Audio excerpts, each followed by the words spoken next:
ఆంధ్రప్రదేశ్ విభజన చట్టం మేరకు రాష్ట్రానికి రావాల్సిన ప్రయోజనాలను తీసుకురావటం ముఖ్యమని రాజ్యసభ సభ్యులు వైవి సుబ్బారెడ్డి అన్నారు. ఒంగోలులోని ఆయన నివాసంలో మీడియాతో మాట్లాడుతూ విభజన చట్టం సమస్యల పరిష్కారానికి ఇరు రాష్ట్రాల ముఖ్యమంత్రుల సమావేశం నిర్వహించడం మంచి పరిణామంగా పేర్కొన్నారు.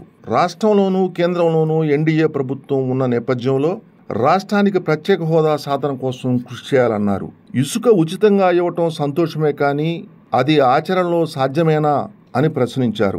ఇసుక విషయంలో గత వైసీపీ ప్రభుత్వం అవినీతికి పాల్పడిందని దుష్ప్రచారం చేయటం తగదని చెప్పారు. టీడీఆర్ బాండ్ల విషయంలో అవినీతి జరిగిందని తమ దృష్టికి ఏమీ రాలేదని వివరించారు. ఇప్పటి ప్రభుత్వం విచారణ జరిపి అవినీతి జరిగితే బాధ్యులపై చర్యలు తీసుకోవచ్చని అన్నారు. జగన్మోహన్ రెడ్డి రాజీనామా విషయమై వస్తున్న వార్తలపై స్పందిస్తూ ఆయన రాజీనామా చేయాల్సిన అవసరం ఏమిటని, ఎందుకు రాజీనామా చేయాలని ప్రశ్నించారు.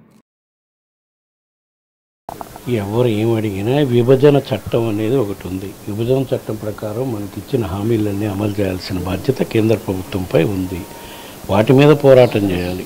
మంచి పరిణామమే. ఇద్దరు రాష్ట్ర ముఖ్యమంత్రులు కూర్చొని సమస్యలు పరిష్కరించుకోవడానికి మంచి పరిణామమే. దాని మీద కన్నా ముందు అన్నిటికన్నా ముఖ్యం మన రాష్ట్రం బాగుపడాలంటే, రాష్ట్రం అభివృద్ధి చెందాలంటే ప్రత్యేక హోదా రావాలి. ఎన్డీఏ పార్టీలో భాగస్వామిగా ఇక్కడ ఉన్నారు. ఇక్కడ ఎన్డీఏ ప్రభుత్వం పాలన ఉంది, అక్కడ ఎన్డీఏ ప్రభుత్వం బాగానే ఉంది.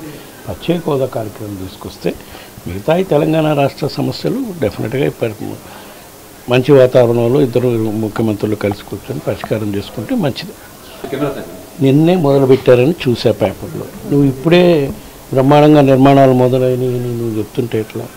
సక్రమంగా నిజంగా పేదవాడికి, అవసరమైన వాడికి నిజంగా ఉచితంగానే ఇసుక అందిస్తే మంచిదే, స్వాగతించాల్సిన పరిణామమే. కానీ మేము ఇసుక అక్రమం చేసామని మా మీద దుష్ప్రచారం చేయటం కన్నా ఇసుక దీనివల్ల ఆదాయం ఎంత వచ్చింది ప్రభుత్వానికి అని కూడా చూడండి. దాని మీద బేరీ చేసుకోవాలి. కానీ వీళ్ళు ఓకే ఇసుక వాళ్ళు ఉచితంగా ఇస్తామంటే మంచిదే. నాకు తెలిసి ఉచితంగా ఇచ్చే పరిస్థితి లేదని నాకు అర్థమవుతుంది. ఏదో టన్నుకింతని ఆల్రెడీ ఫిక్స్ చేశారంట, నేను చూడలే పేపర్లో పూర్తిగా. సో వాళ్ళు ఉచితంగా ఇస్తే మంచిదే, స్వాగతించాలి. టీడీఆర్ బాండ్ ఎంక్వైరీ చేసుకోమనండి. ఎక్కడైనా అవినీతి జరుగుంటే వాళ్ళ అధికారంలోకి వచ్చారు కదా, ఎంక్వైరీ చేసుకొని దానికి ఎవరెవరు బాధ్యులు అవుతారో వాళ్ళకి చర్యలు తీసుకునే కార్యక్రమం చేయొచ్చు.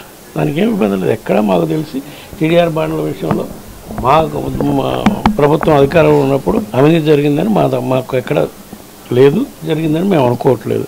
వాళ్ళు నిజంగా జరిగితే వాళ్ళు ప్రూవ్ చేయమని అధికారంలో ఉన్నారు కదా. ఆ పరిస్థితి వస్తే కదా రాష్ట్రంలో ఎందుకు రాజీనామా చేస్తారు జగన్మోహన్ రెడ్డి గారు? మా పార్టీ అధ్యక్షుడు రాజీనామా చేసినప్పుడు కదా ఈ పరిస్థితి వచ్చేది. అట్లాంటి ఆలోచనే లేదు మాకు.